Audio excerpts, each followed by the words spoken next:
From VOA Learning English, this is the Agriculture Report. An area known as a dead zone develops every spring in the Gulf of Mexico near the mouth of the Mississippi River. It can spread as much as 13,600 square kilometers, extending all the way to the eastern Texas coast. Scientists know what causes the dead zone: too much nitrogen. But the solution might be hard to accept. Bojana Cardenas is a professor of water studies at the University of Texas at Austin. He said the movement of rivers usually removes substances like nitrates. So he wondered why that natural filtration process does not remove nitrates from the Mississippi River. Professor Cardenas said his recent study shows that more than 99% of the river's water does pass through the river's sediment, which is on the shore or bottom of the river. But he said the study found that there is so much nitrogen in the river system that it simply cannot filter all of it. Nitrogen in the water supports the growth of algae. As the algae dies, it sinks to the bottom of the river, where it breaks down or decomposes. It then takes oxygen from the water. This condition is called hypoxia, and it is deadly to fish and shrimp. Where does all this nitrogen come from? The answer is farms. Farmers use nitrogen fertilizer and other chemicals to grow their crops. And that nitrogen washes from the fields into streams and rivers. Storms in the next few months will mix the Gulf water, and the dead zone will disappear. But it will return next year. Scientists say it will grow larger in years to come if something is not done to reduce the amount of nitrogen in the Mississippi River. For VOA Learning English, I'm Carolyn Persutti.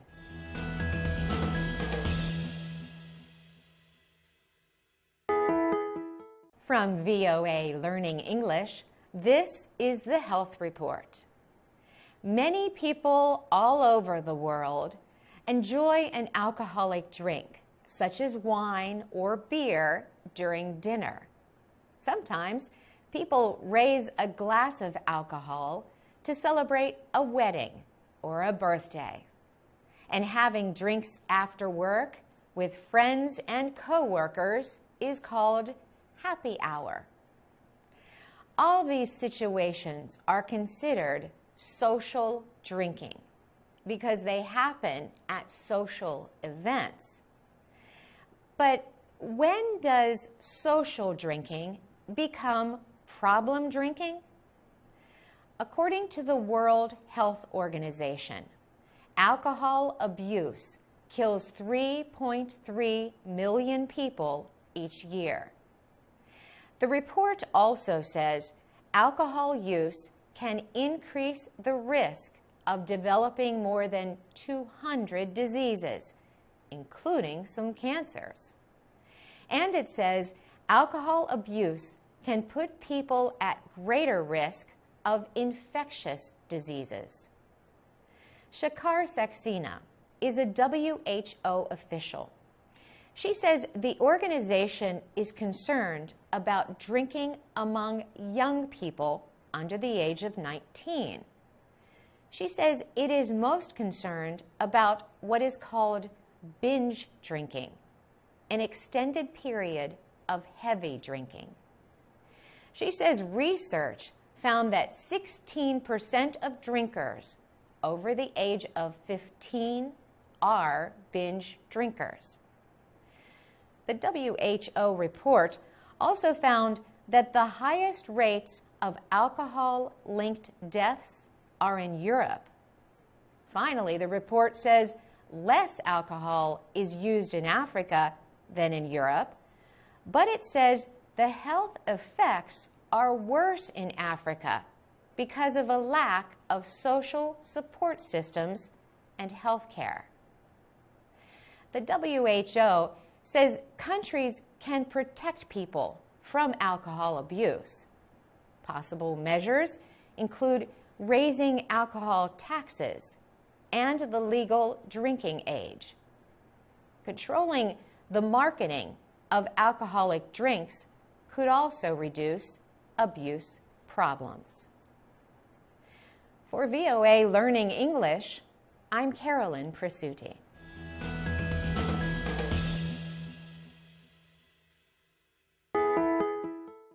From VOA Learning English, this is the Economics Report. In June, Cambodian Commerce Minister Sun Chantal spent a week in the United States.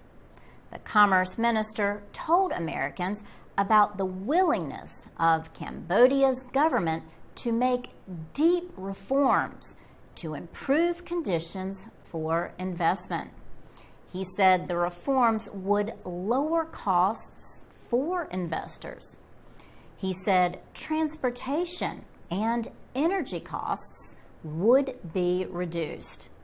He also said the government would improve the skills of Cambodians through training. Mr. Sun Chantal said the new political will to make reforms is the result of the general elections last year. In the voting, the ruling Cambodian People's Party lost a number of seats in parliament. The opposition Cambodia National Rescue Party disputed the results. It said cheating was to blame. Alex Feldman is president and CEO of the U.S. ASEAN Business Council. He says that investor interest in Cambodia has grown over time. But he says investors need to see more evidence of reform.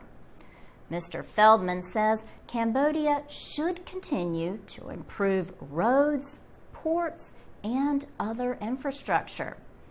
He says the country also has to improve the skill base of its citizens and fight corruption.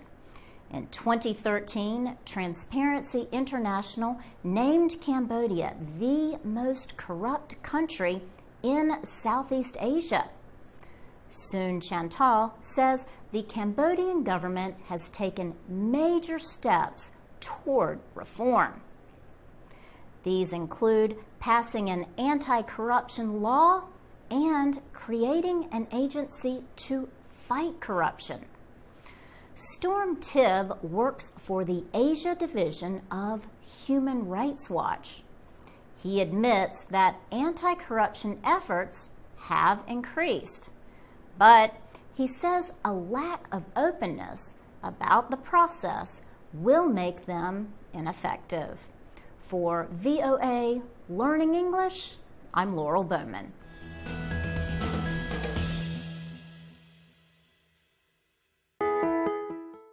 From VOA Learning English, this is the Agriculture Report.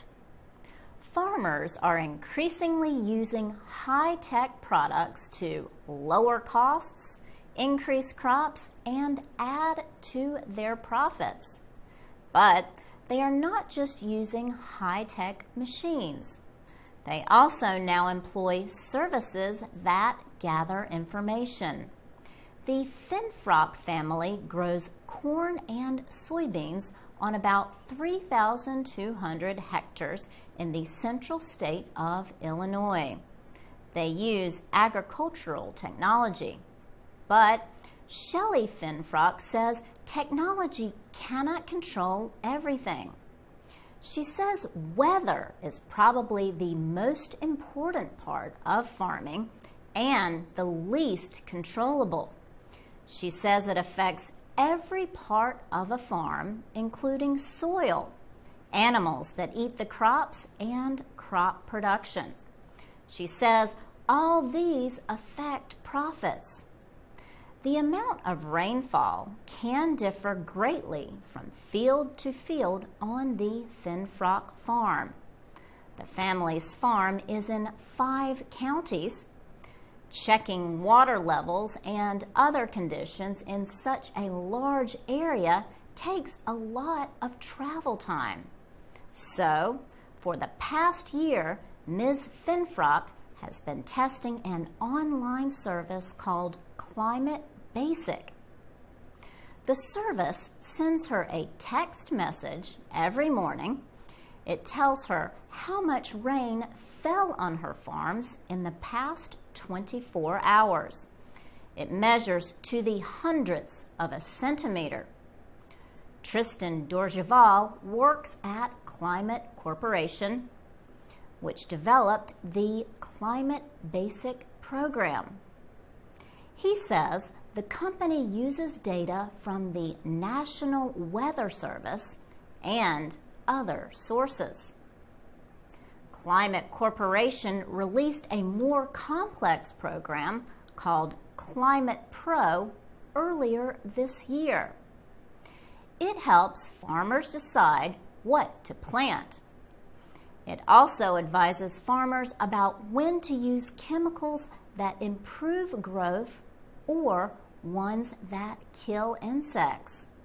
It can even provide profit predictions. For VOA Learning English, I'm Laurel Bowman.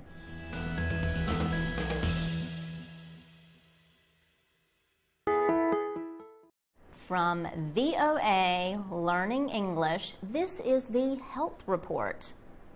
Beauty is only skin deep is an expression that means beauty is only a temporary surface quality. But some beauty products can cause lasting damage that goes far below the surface of the skin. People, especially women, sometimes risk a lot for beauty.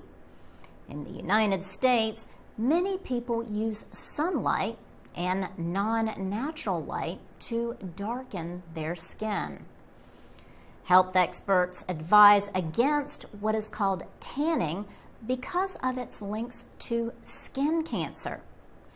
In the African country of Senegal, women take health risks trying to do the opposite. The World Health Organization says that 25% of many Senegalese women use skin lightening products regularly. These products can contain mercury, hydroquinone, and sodium hydroxide. Such chemicals can cause cancer. They can burn the eyes and skin and do other damage. Adama Jane works in a beauty supply shop in Dakar. She tells shoppers to avoid the stronger products that promise fast results. She uses a cream that is made from carrots and not the strong chemical hydroquinone. Ms. Jane says that lightening is a personal choice and that no one pressures her. She says that some women want to be black every day, but for her, she likes to be a shade of brown. This thinking troubles Senegalese filmmaker Hardiata Puisal, so she made This Color That Bothers Me, a film about the subject of lightening. Ms. Saul says the government needs to better control the marketing and sale of skin lighteners. But she adds education is the best way to persuade people against using them. For VOA Learning English, I'm Laurel Bowman.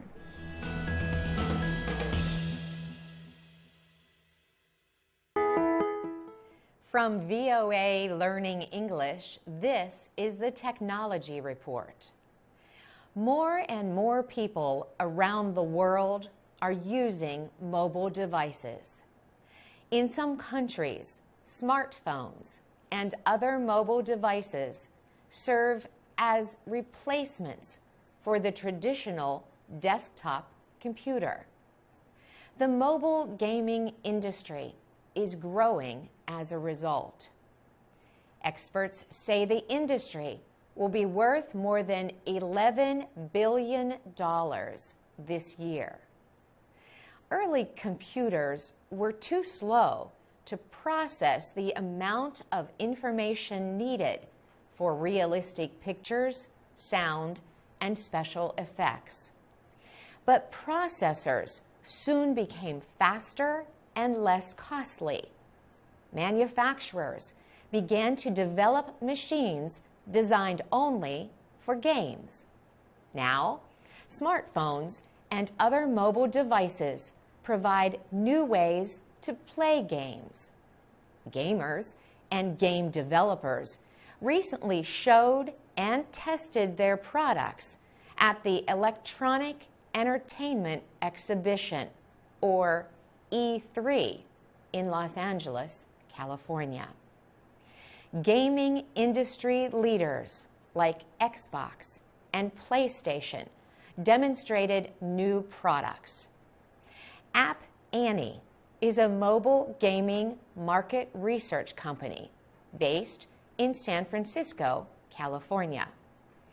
App Annie's Marcos Sanchez says companies that develop games for mobile devices are making huge profits.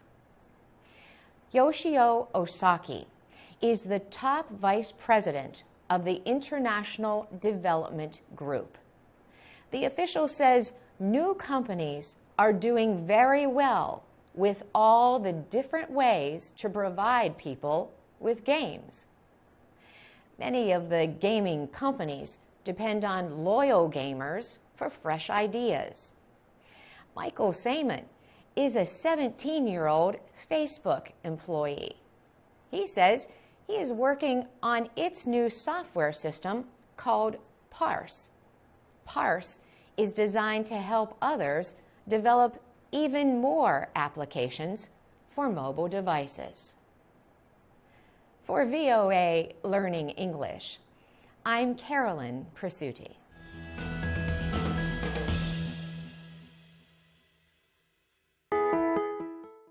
From VOA Learning English, this is the Technology Report.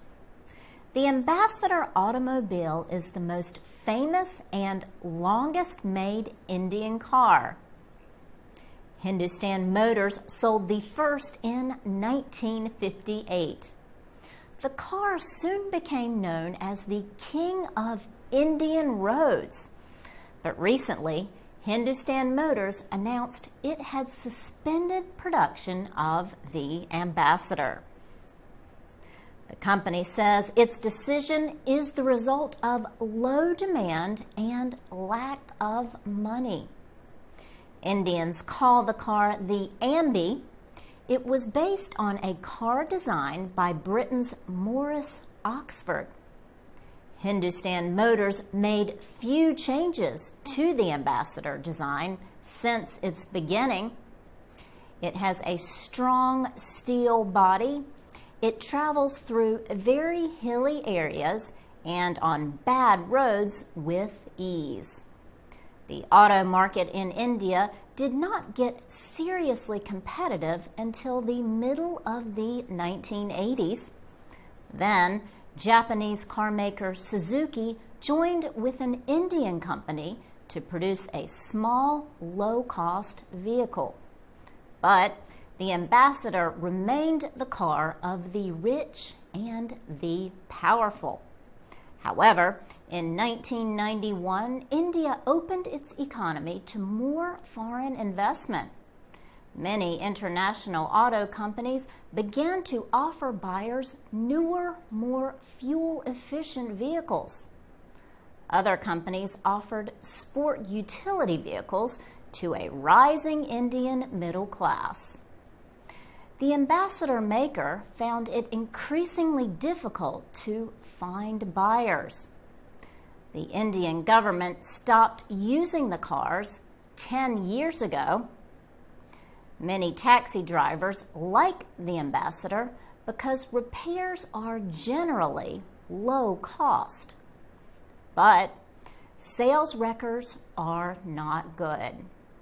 Last year, dealers sold only 2,200 Ambis out of total car sales of 1.8 million.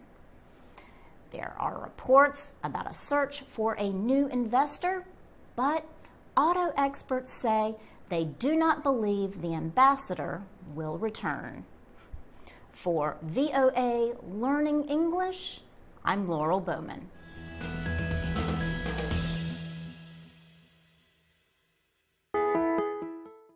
From VOA Learning English, this is the Education Report. 500 young African leaders are taking part in a United States government program at American universities this summer. They will study civic leadership, public management, and business.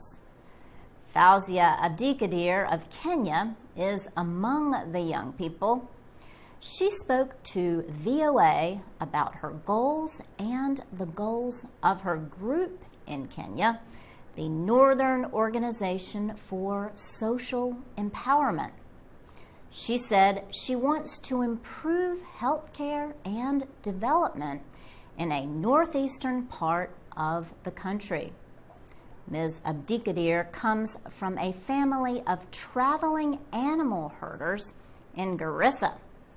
Garissa has failed to develop as quickly as the rest of the country. Ms. Abdikadir hopes the Northern Organization can change that. The people of northeastern Kenya have depended for centuries on their animals.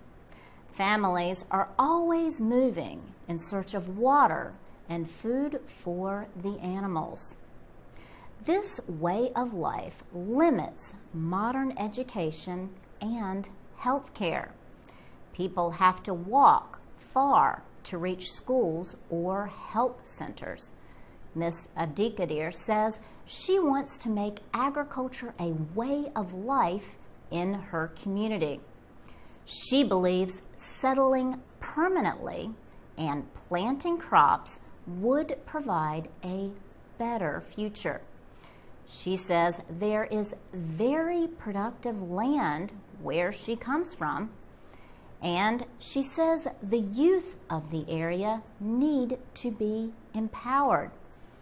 Ms. Abdikadir will receive 6 weeks of training in the U.S.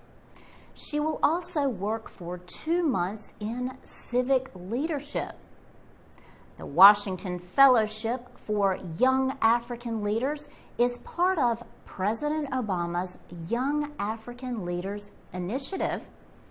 The attendees will receive money to support their plans and organizations after they complete the program. For VOA Learning English, I'm Laurel Bowman.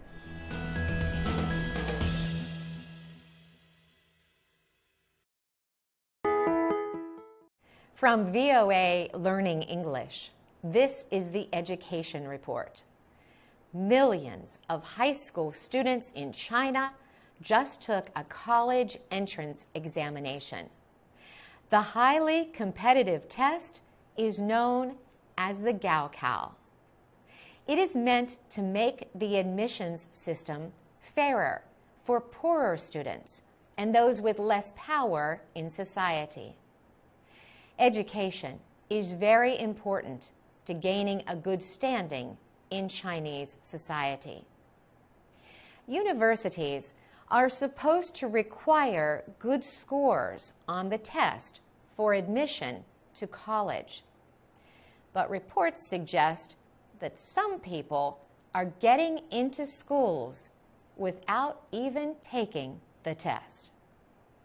This year, about 9 million students competed for about 7 million places in colleges. Every June, Chinese media usually report about the hard work and worry of students preparing for the Gaokao. This year, however, newspapers are writing stories about corruption at the country's top schools. One case involves Tsai Rancheng, the former head of admissions at Beijing's highly respected Renmin University. Mr. Tsai reportedly took money in exchange for approving admissions for students who did not take the Gaokao. China does have some policies designed to help students who do not do well on the Gaokao. Universities are permitted to admit a small number of first-year students for reasons other than high scores. They must show success in other areas like sports, interest groups, or community service. The policy is designed to help candidates whose abilities were not identifiable from the test scores. Chinese officials have banned trading university entry for money or favors. Earlier this year, the Ministry of Education demanded a more open and better supervised admissions system. For VOA Learning English, I'm Carolyn Persutti.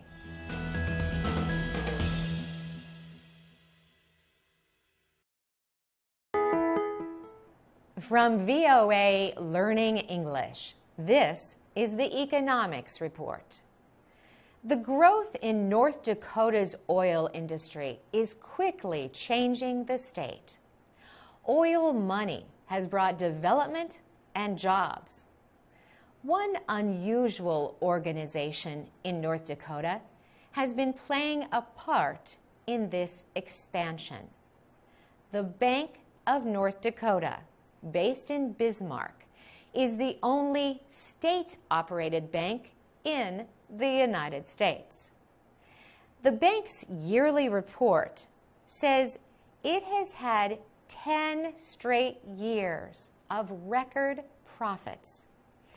That includes years during the financial crisis of 2007 and 2008, when many banks failed.